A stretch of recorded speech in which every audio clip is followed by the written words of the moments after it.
Emergency services swarmed the property in Paisley on Friday the 18th of October following reports of concerns for a man inside. Police, paramedics and firefighters responded to the incident in the May Road area at around 2:30 p.m. A 37-year-old man was arrested and is due to appear at Paisley Sheriff Court at a later date. Glasgow's scaled-back Commonwealth Games will be held between the 23rd of July and 2nd of August. The 2026 Games will begin exactly 12 years after those held in Glasgow in 2014. The event, which will be much smaller than the previous games, will see 10 sports take place across 4 venues in the city. These venues will be the Emirates Arena, Tollcross International Swimming Centre, the Scottish Events Campus and Scotstoun Stadium. The body of Alex Salmond, Scotland's former First Minister, has arrived back in Scotland on a plane which landed at Aberdeen Airport on Friday the 18th of October, just before 2 p.m. His coffin was greeted by members of his family, New Alba Party leader Kenny MacAskill and a lone piper.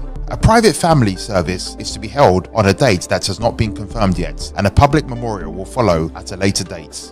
Millions of people are set to be handed smartwatches to track their health as part of Labour's 10-year plan to save the NHS. Wearable tech, including devices track blood pressure, glucose spikes, and how cancer patients are responding to treatment, will be issued across the country to help prevent illnesses and treat more people at home. Health Secretary Wes Streeting said if we want to save the things we love about the NHS, we have to change it. He also said we will rebuild the health service around what patients tell us they need. And now for African news. Mozambique has been rocked by the murder of 2 prominent opposition figures. New opposition party Podemos lawyer Alvino Dias, who was also an advisor to its presidential candidate Venancio Mondlane, died alongside party official Paulo Gambi. They were gunned down late at night on Friday the 18th of October by attackers chasing the car they were travelling in. Their deaths come as the country waits for the results of the contested 9th of October elections. And that's the latest from Jambo Newsroom.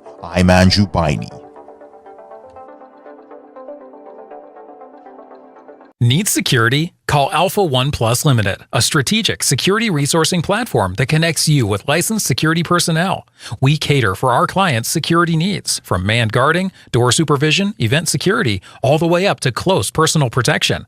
Alpha One Plus Limited, your one-stop security solution. Call now at 44-074-2526-7909 or send us an email on info@alphaoneplus.com. Across the World Wide Web, on your mobile devices, on social media platforms, this is Jambo Radio! www.jamboradio.co.uk. We are multilingual. We are conversational in the languages you best understand. We are Jambo Radio! Jambo Radio, inspiring transformation. Hello and welcome to TouchPoint with Tayo. Today on Jambo Radio, the show where everything matters. I'm your host, Tayo Owueye. And on TouchPoint, we engage African realities. We touch on trendy issues. And we also look at issues concerning Africans in diaspora and Africans in Africa itself. And on TouchPoint today, we're still on Black History Month, Motherhood, and the future generations. What is about motherhood and the future generations? How pivotal is motherhood to the generation of any nation, generation of a family?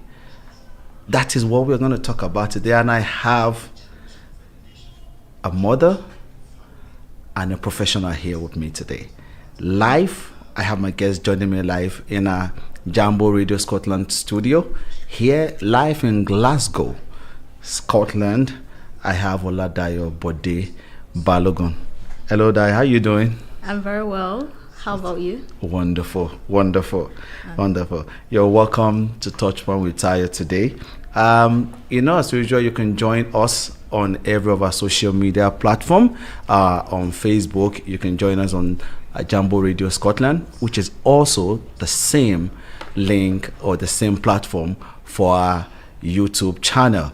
On Twitter, you can join at jamboradio.1, which is X, and on Instagram at jamboradio.scotland. You can also email us info@jamboradio.co.uk.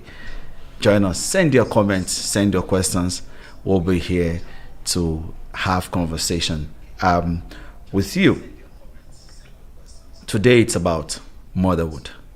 Last week we talked about reimagined man, but I want to tweak it up again. Just talk about motherhood today and the future generations. Dayo, let's start with this. I usually want to get my guests to be a bit relaxed. If you could describe your parenting style using a song or a movie title, what would it be and why?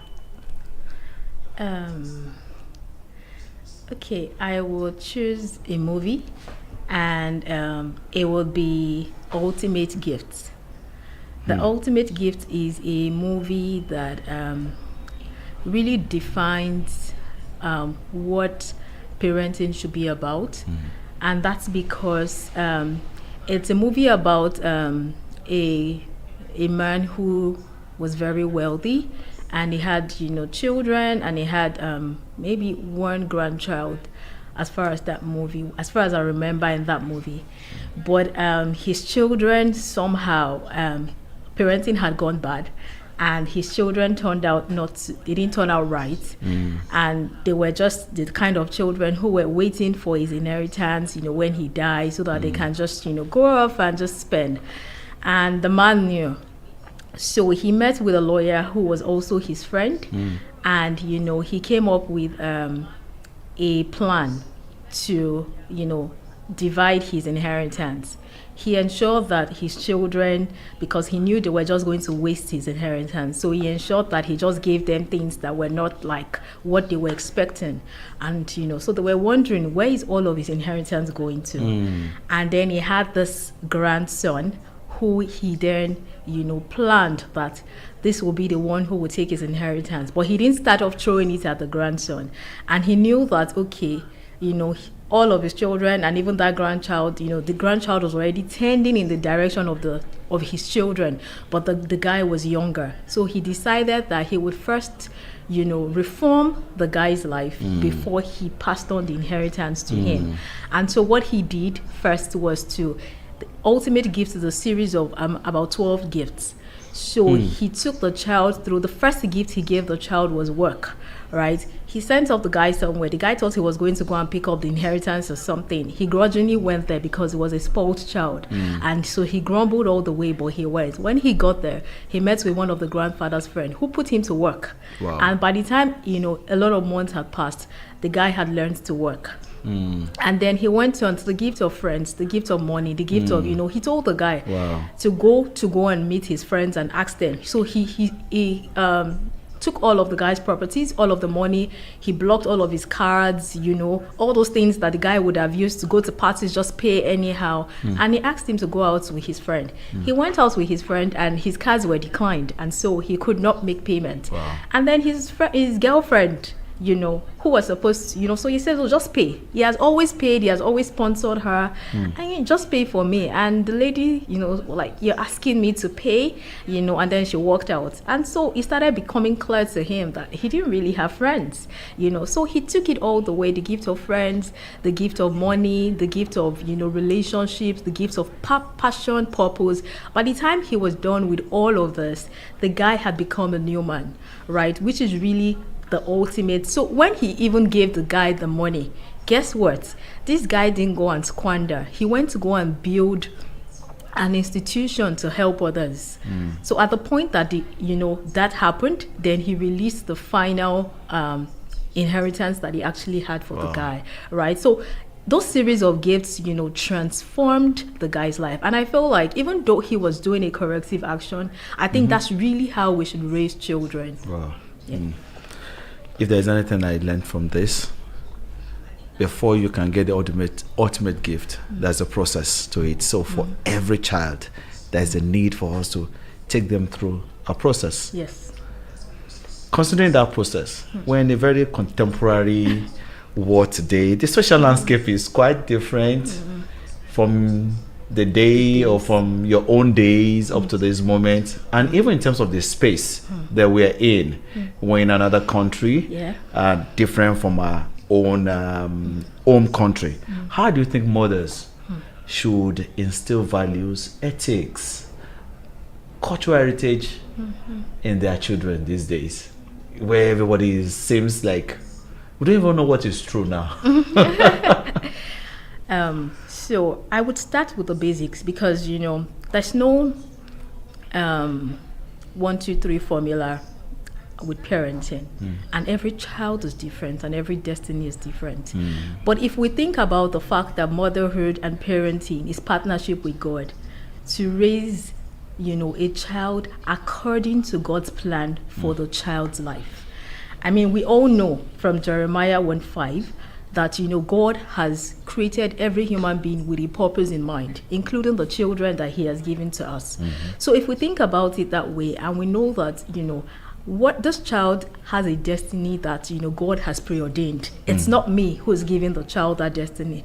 My role as a parent, my role as a mother, is to partner with God for the child to come into the fulfillment. And I strongly believe that that's what the scripture that says, train up a child in the way that he should go. Not the way that I want them to go. Yeah, she. Right? Yeah, she. Well, we know that when the Bible says, I'm just trying to. Yeah. So for me, it is a calling. It's something that God is expecting. And let me add that there's also a period of that training, right? It's the period of birth till about 18 years, because what happens is, if we don't maximize the training period, we're now trying to do corrective work as adults. That's not the plan of God. As adults, a child should be already be launched and right on the path that God wants them to be. Even today. Yeah. Even after 18, even when you are married, and you still have your mom or your dad alive, they're still training you. No, it shouldn't be training. Is it? Of course. I mean, at 18, definitely, you perhaps still need some support, some guidance, but you're formed. That's the truth, right? A lot of things that, research has shown that a child's brain, develops somewhere between 0 and 7. Some say 0 and 10. Yeah. That's the best time to set the foundation. You see, what we're trying to do at 18, if at all, is corrective. And correction is never the plan. The plan is exactly. So the plan is to set it right from the beginning, right? So, what do you think the impact of these values are on future generations? I mean, in terms of if you have that values instilled at the beginning, what do you think this would get us to do in the future? Is there any thing to it? So I would just say it this way. I mean, if a child is properly raised and the work is done, and that foundation, because that foundation, I mean, just like every building and everything, the foundation is like the most important. When the foundation is set and things are working right, that child would naturally grow to occupy, the place that they're supposed to be as adults. And what it means is that a child who is raised that way, who's raised to be, a king, who's raised to occupy their territory, to fulfill the plan and purpose of God for their lives, imagine how they will function in the society. Imagine how they will function in the economy. Imagine how they will function in places of leadership. Imagine how they would raise their own children. Imagine how their marriages will be. Do you see? Imagine everything about their life, how they will handle their finances, how they would, you see? And so it would also affect future generations in terms of, it is how they have been, nurtured, and how they have, formed, is how they would also raise their children, right? So that's why it is key for, that training. There's a scripture that comes to mind, and it's that, I'm trying to find the exact word, but he says that an heir does not differ from a slave or something. Yes, like that. if he's a child. Yeah. Do you see? So the beauty of raising, a child is that you don't stay a child forever, right? Yeah. And that even means that we the parents can rest. We can go into another kind of parenthood. Maybe praying over them, maybe giving counsel when necessary. Praying is good, right? What the praying aspect is good too. So exactly. So we're not supposed to be actively trying to, the way to shape their lives. Yeah. When they're adults, right? So it's the period of 0 to 18 that we really have to train. And let me say that's the point when there's a lot of distractions. Yeah. Parents are struggling to get work, make money, make a life. There's so much distractions. And the children too are struggling with technology. Exactly. So everybody is just on their own, and before you know it, time passes. Before the parent knows, see this teenager, she's rude, he's unruly, time has passed, and they're now trying to bend, and they're shouting, and they're trying to say who, when time has passed. So it's also important to maximize the time. That's one thing that I know that we need to work. I know that we need to get other things done. But if we know that this thing is a calling, this thing is an assignment, because there's a lot that goes into motherhood and goes into parents. It starts with, even observing the child.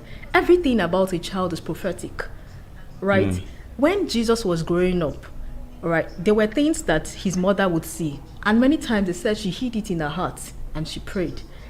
There has to be time enough with children to observe things, to observe how they're growing, to observe how they're... I think that's pattern has always been, because the one way or the other, I've seen parents, I've seen mothers says that, I just knew you were going to be this. Exactly. Because there's a pattern. Exactly.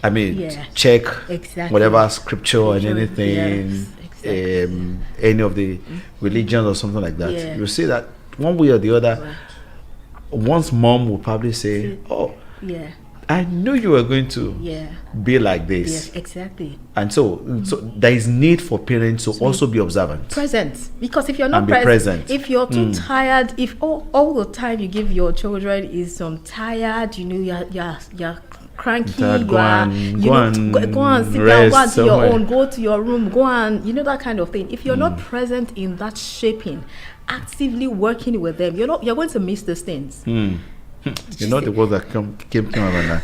If you're not present in the shaping will be present for you.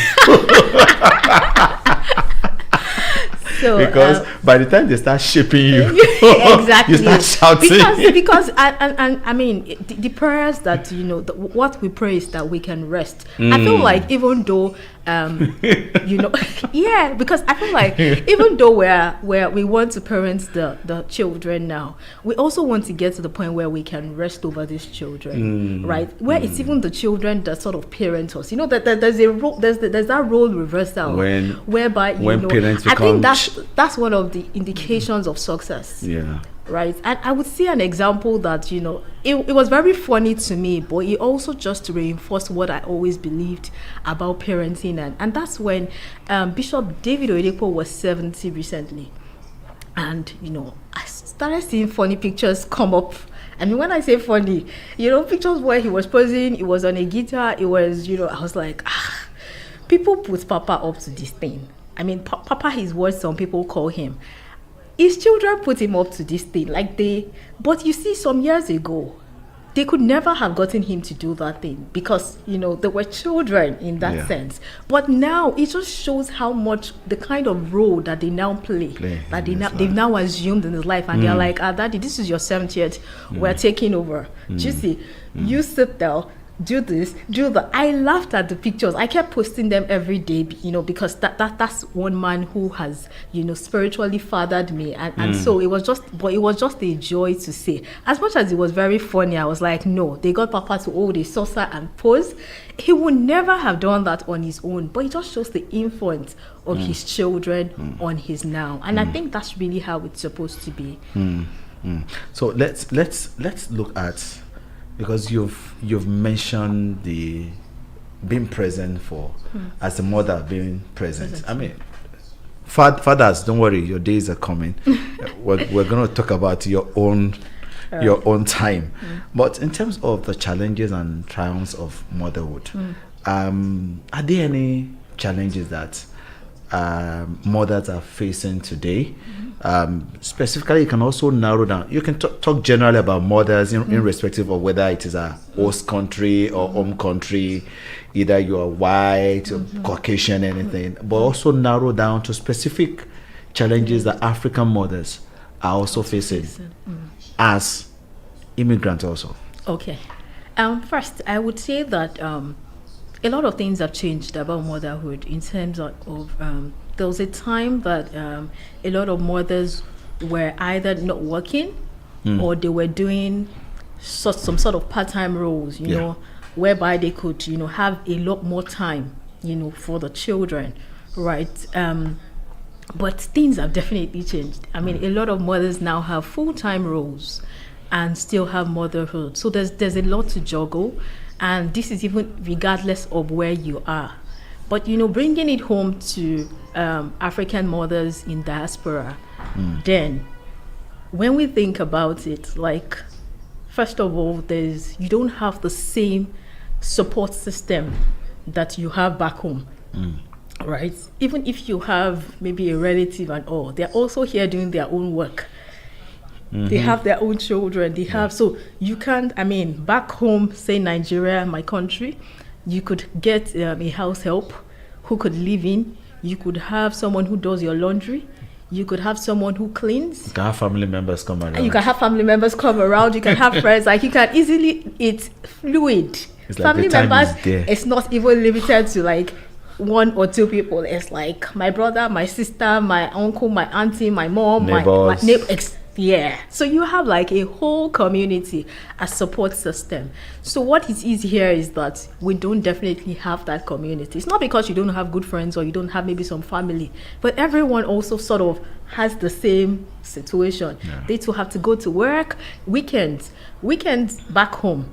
It's a our different country, kind of it's a different exactly setting, it's only few and the social structure. only few workers do Saturday work, overnight work in that sense. Shift work. In this scenario, it's different. You have a lot of people doing shift, overnight, weekend work, right? So it's not like you can say that, someone's weekend is free and you can sort of utilize their help, when you need it. And even a lot of mothers are even working weekends. A lot of mothers are working nights. So yes, the challenges are real. So it means that the fathers also need to be present. Yes, of course. The fathers, it's the father's support will go a long way, because you can't imagine the mother doing everything. Like it's a lot.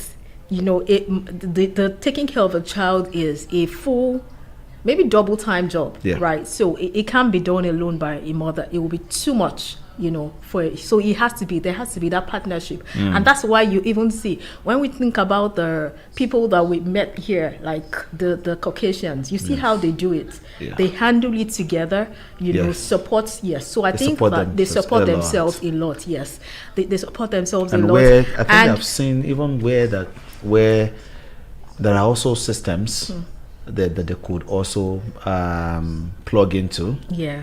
Nurseries and all those childcare, yes, and they have their families here too, because think about it, they are indigents, so they still have a few leverage here and there.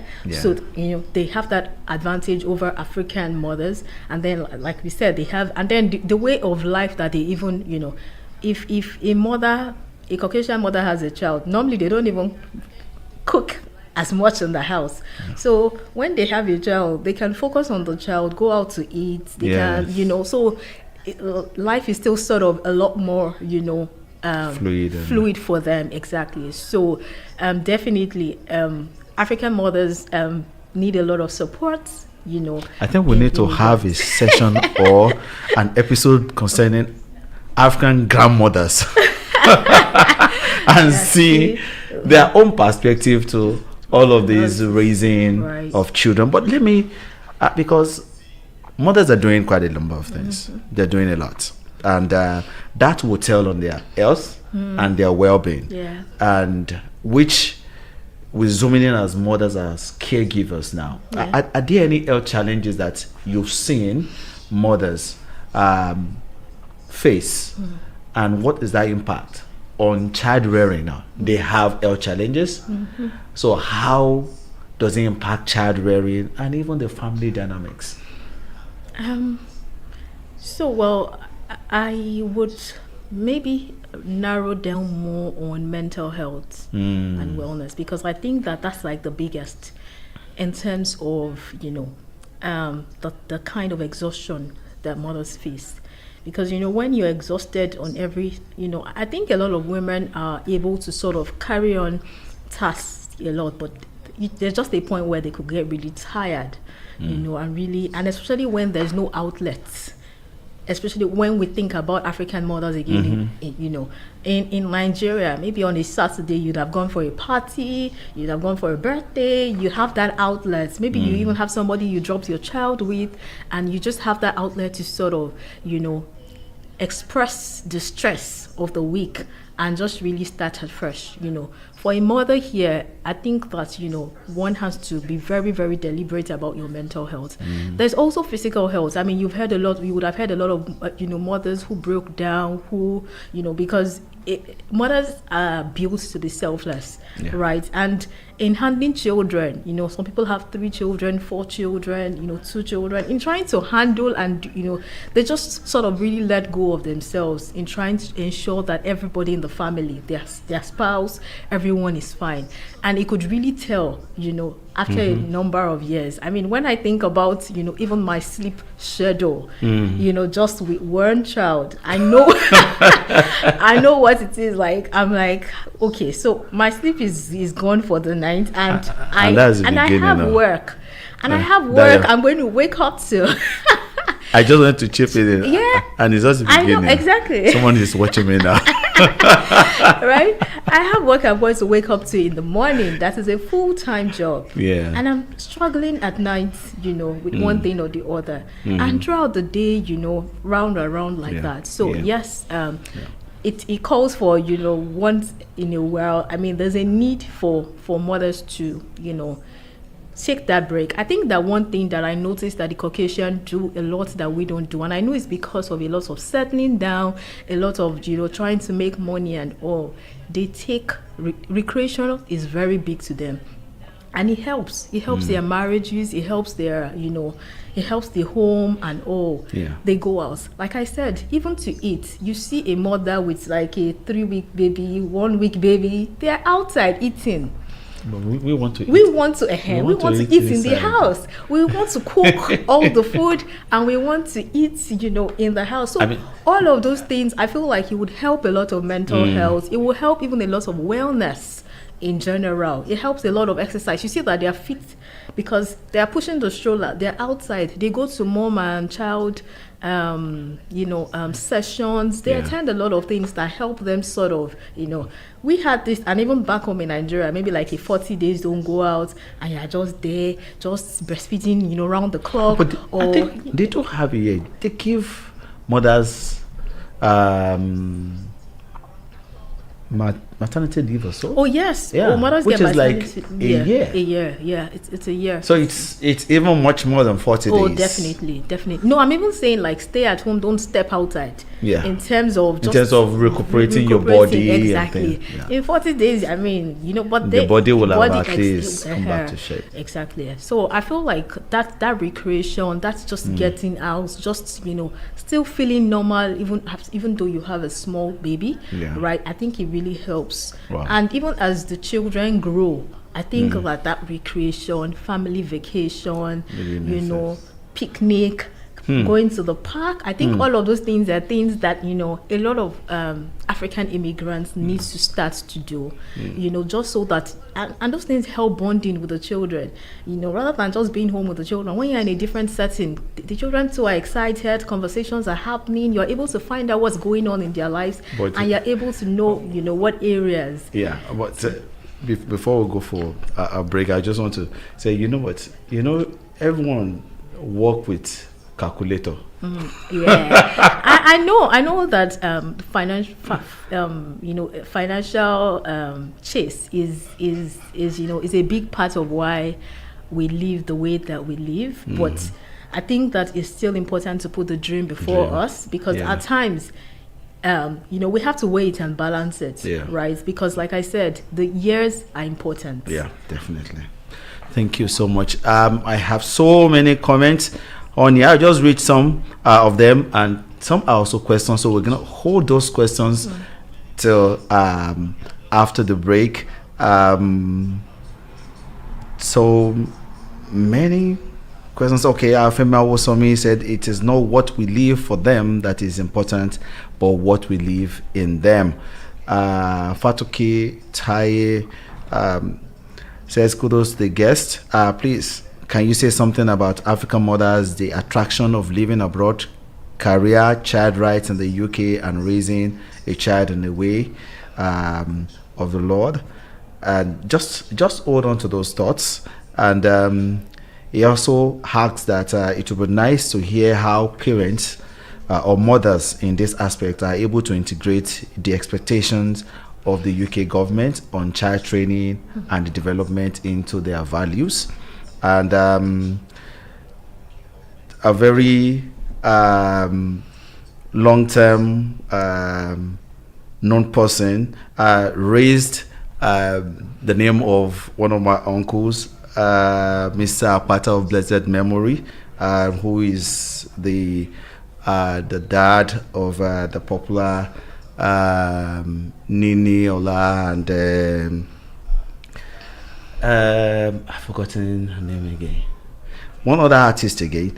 How he's been able to raise his children, which is quite good. Also raised quite a number of people as the proprietor of the school in Nigeria then. And Fatoke Tai mentioned mothers also need to do a lot about knowing the friends of their kids, have more time to spend with their kids, and making them to understand why they can have some gadgets. And on the Facebook, Harugunadi says that if you're not present for the shipping will be present for you. We'll go on break right now.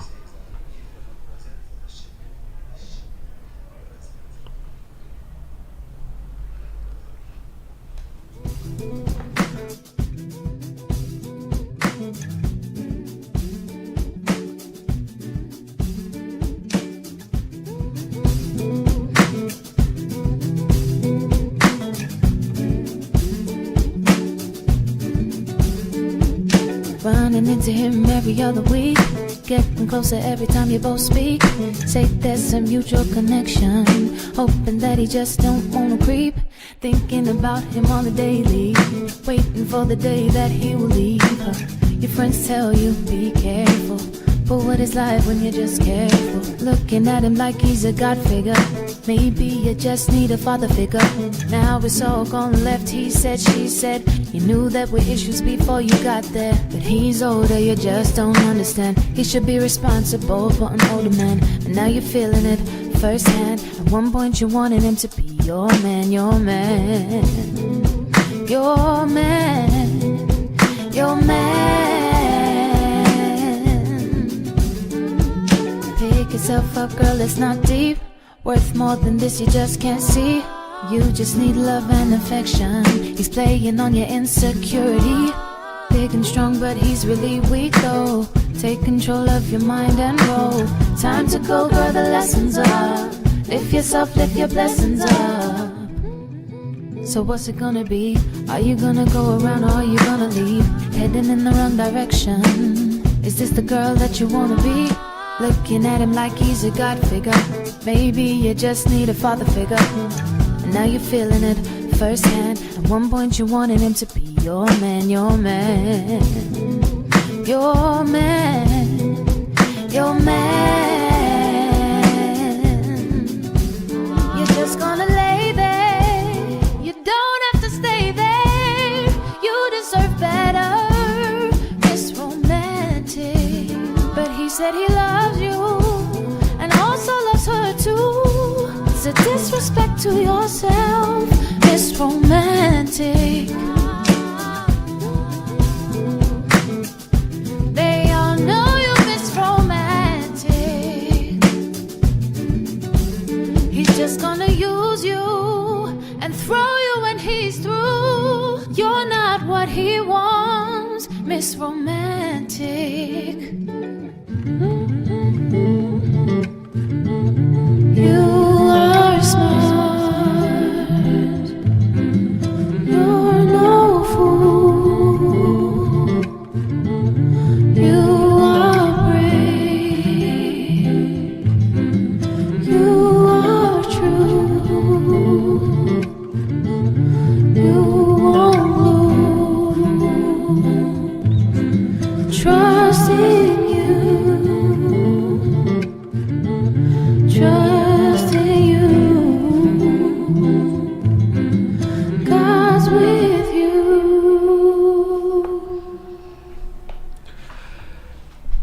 Well, welcome back to TouchPoint with Tayo, the show where everything matters on Jambo Radio Scotland. And we've been talking about motherhood and the future generation. And we're still celebrating the Black History Month. And it's not just a one-time thing. This is something that we should celebrate on and on and on. Daya, I would like to ask a question that Fatoke Tai asked earlier on, that it would be nice to also hear how mothers in this aspect are able to integrate the expectation of the UK government on child training and development into their values. What do you say to that? Okay. Well, let me separate it. So, I'm sure that when they say the UK government, maybe they are referring to the fact that it's a more child-led, whereby you have limits in terms of maybe how you correct a child or how you discipline a child, because the culture is more lenient and more like it's more like, what's the word now? It's free, right? And I feel that's what the person is trying to ask. And in terms of your values, I would say that you focus on your values first, and which are whatever values that it is you have. If you're a Christian, if you're a Muslim, you're right. You focus on the right values and look to instill the values in your children. Of course, there are a couple of things that I agree with.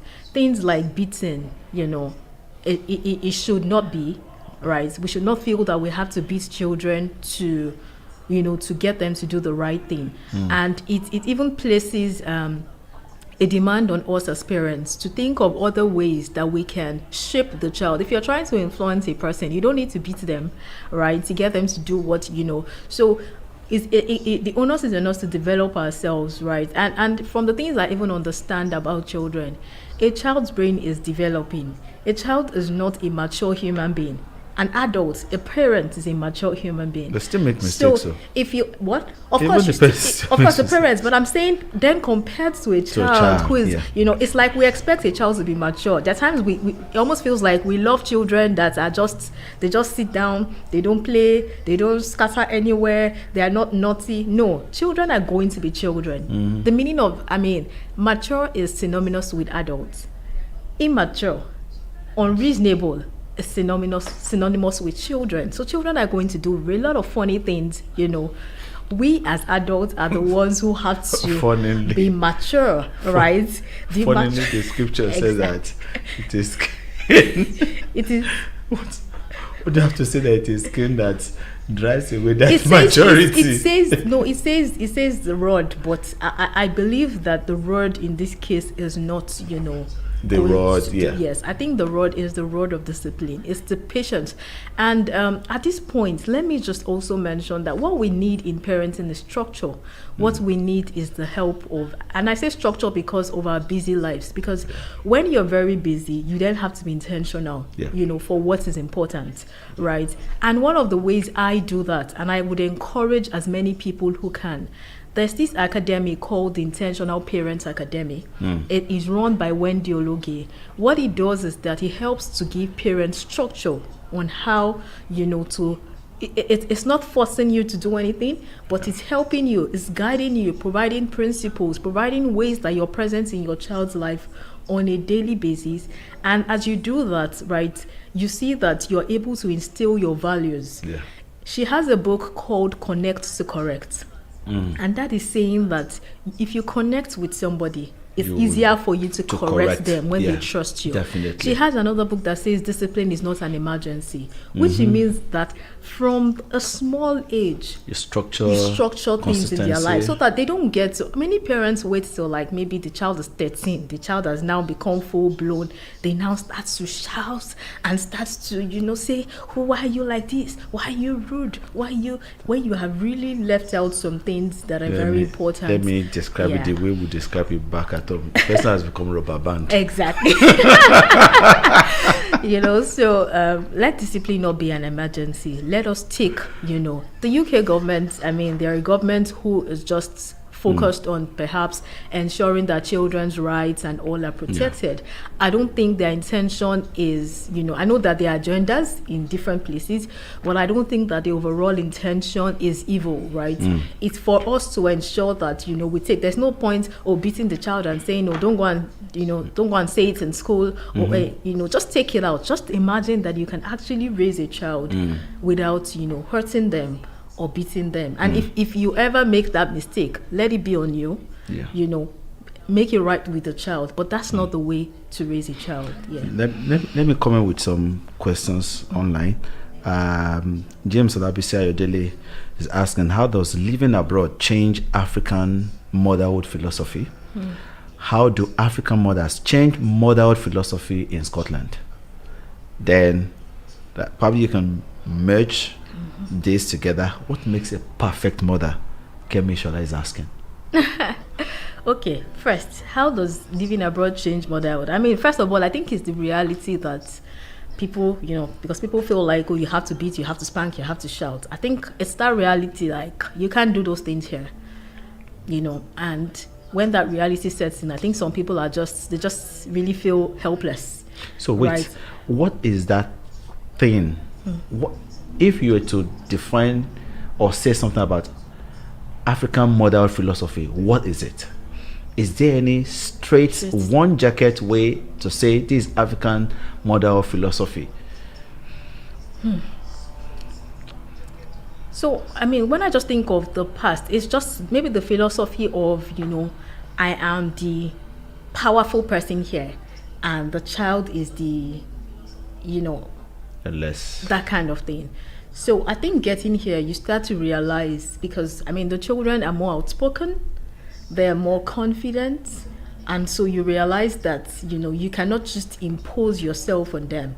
You find a lot of mothers in the past shouting, they're like, go and get this thing, they talk, they just sort of just get the child to do what they want the child to do.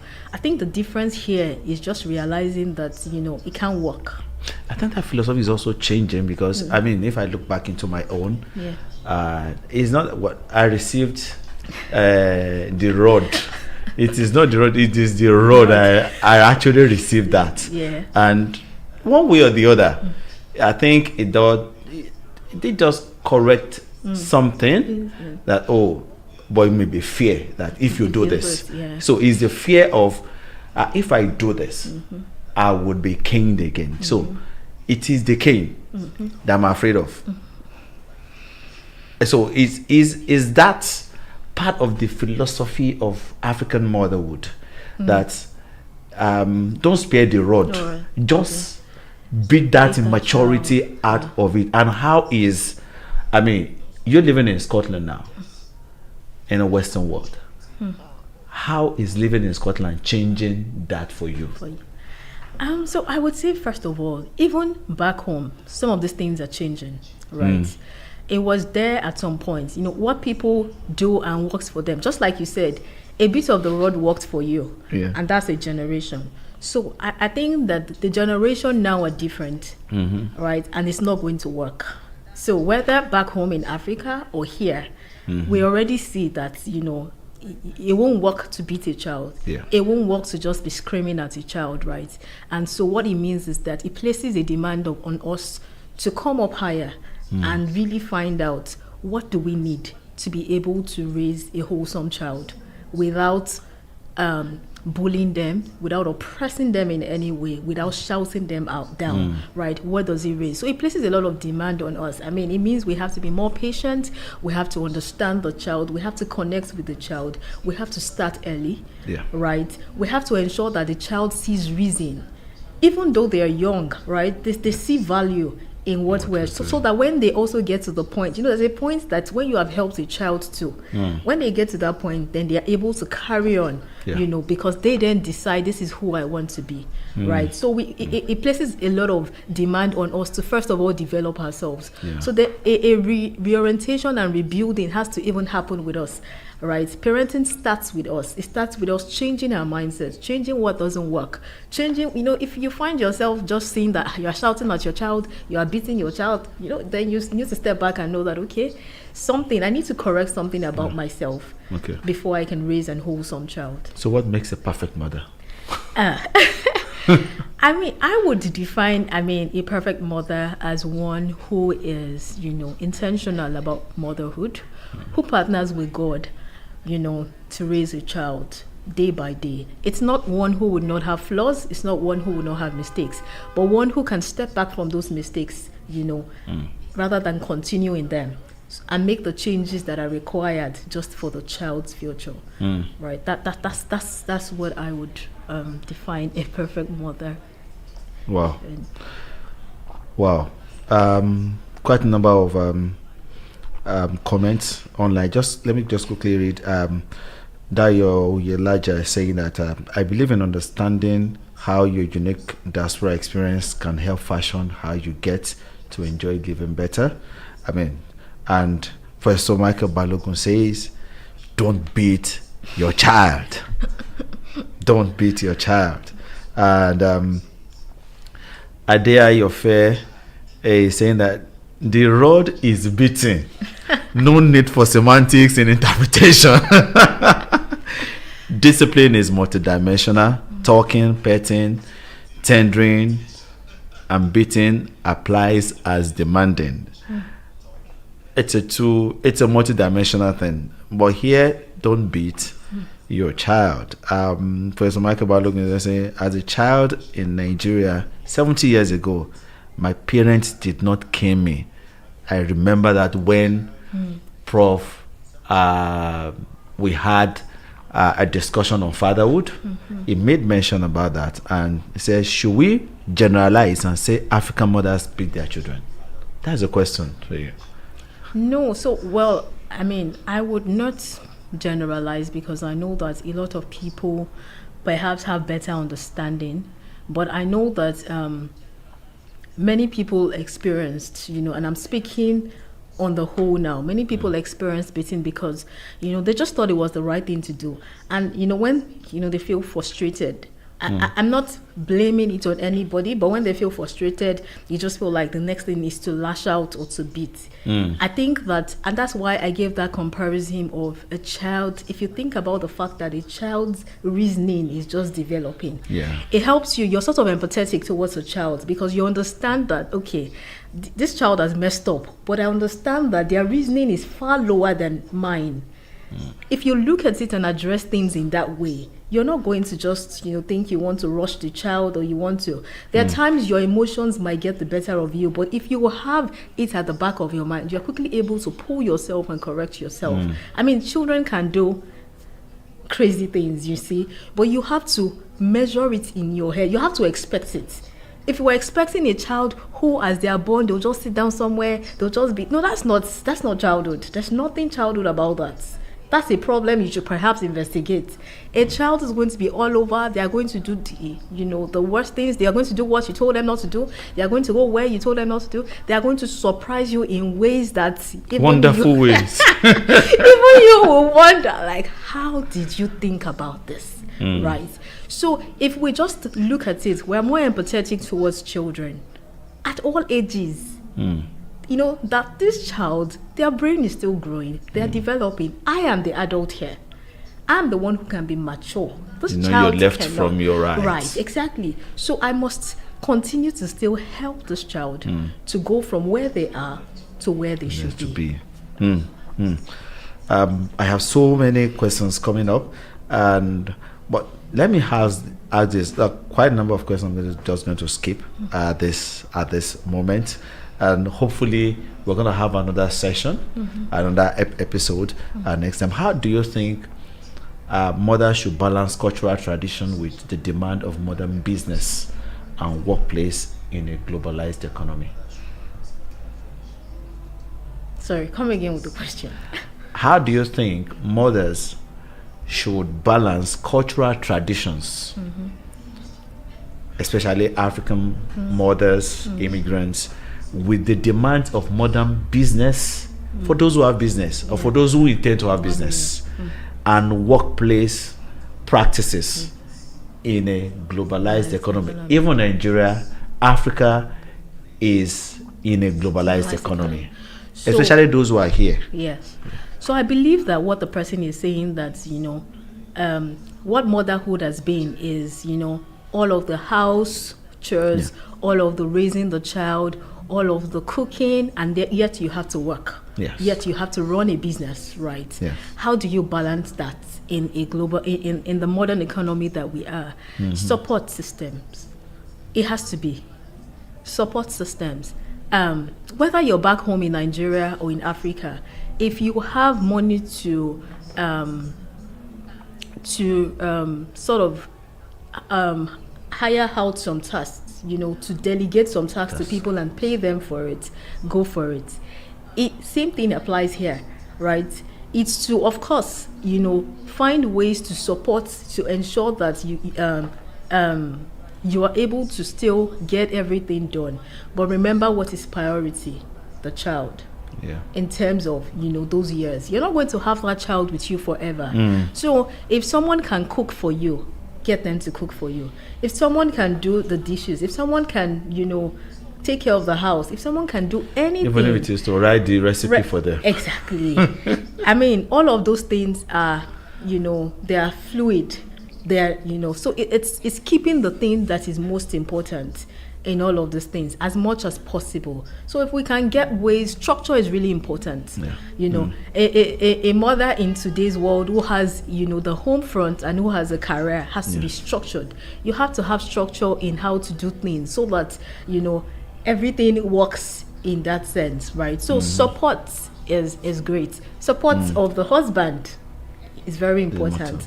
Support, from friends is very important. Support systems. There are a lot of motherhood communities, from grannies. There are a lot of motherhood communities who you can just ask questions. How should I do this? Because remember, you're away from home. You're away from, so how can I get this done? How can I, sort this here? All of those things are important. If you can afford it, take your children to nursery, take them, to school. A lot of things, that can ensure that you can still have balance on both ends. Let me ask this. We know so many people in Africa. The economy is really out of hand. So how would you advise mothers in that situation? Raising their children, things are out of hand, things are quite expensive. What will you say to mothers? We're not even looking at fathers now. What will you say to mothers at this moment?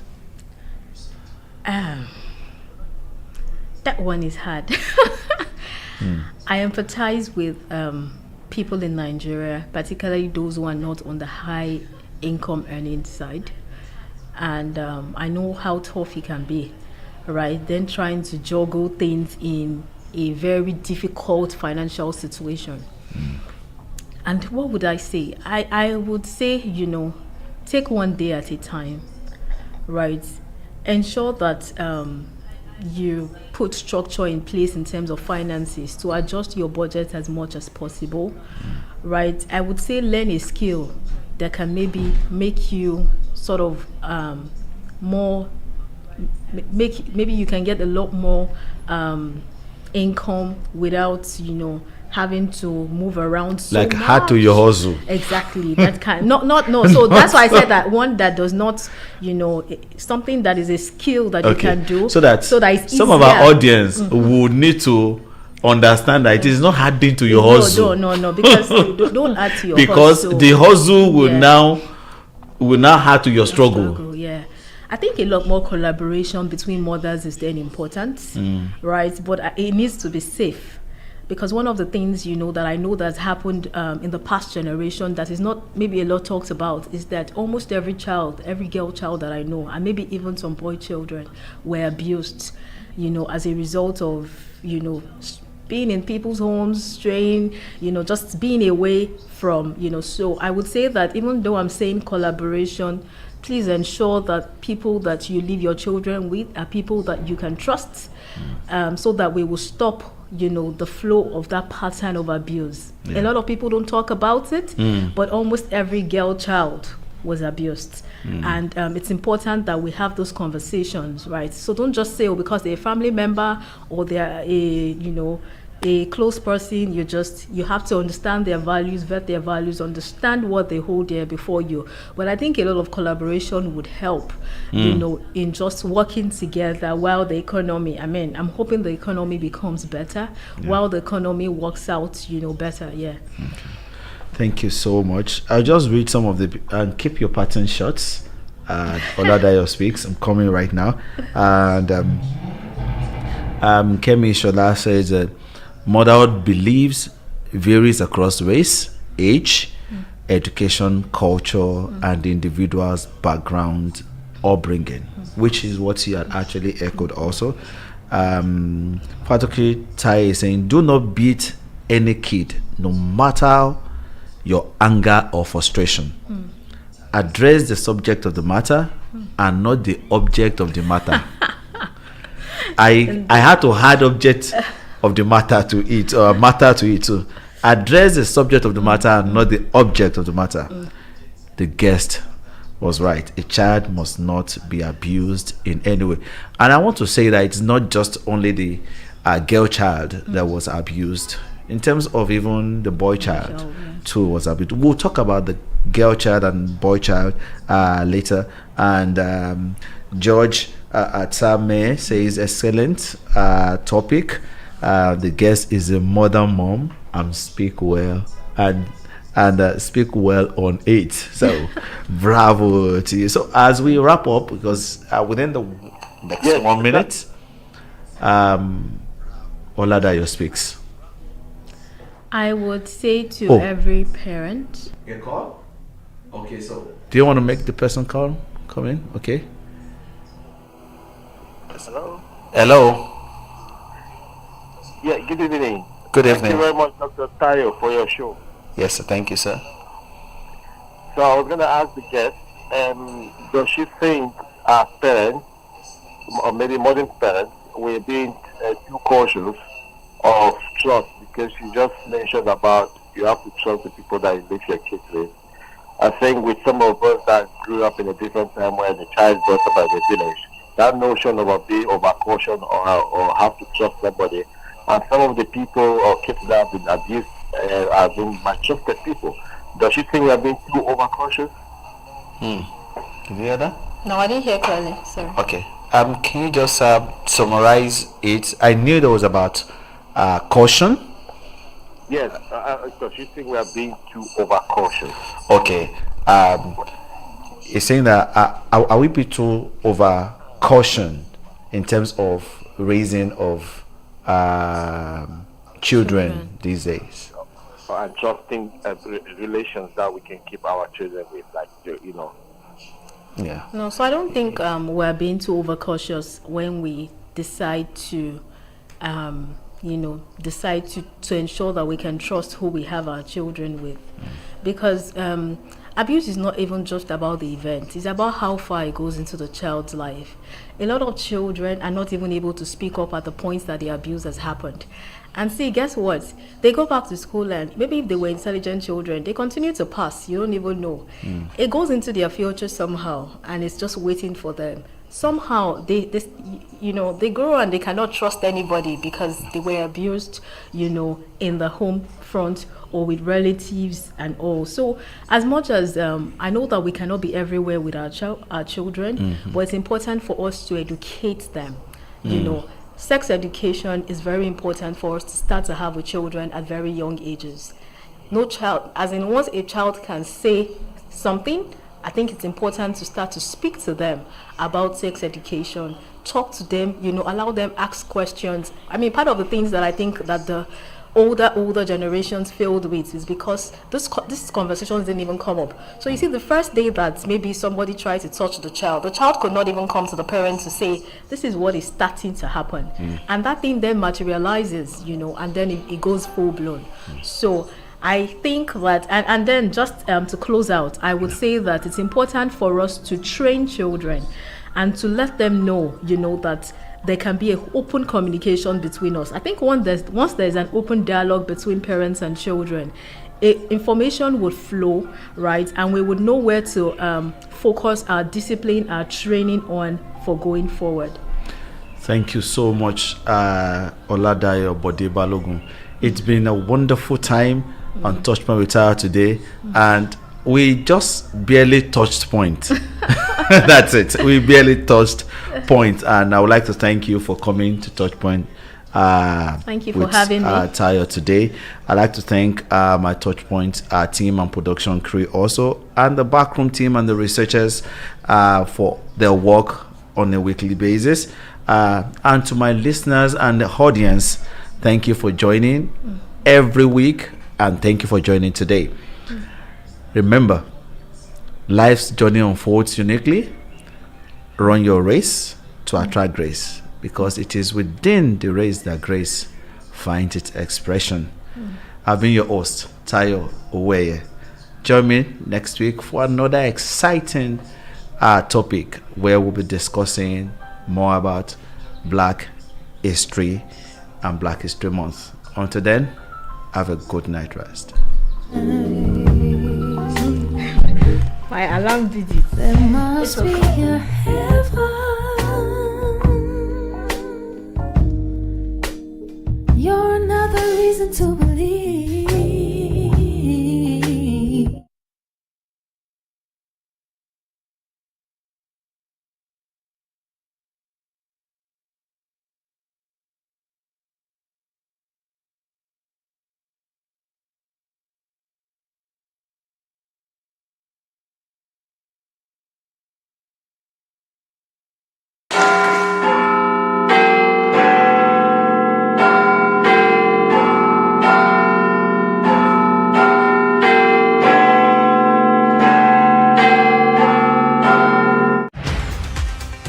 You are listening to Jambo Radio across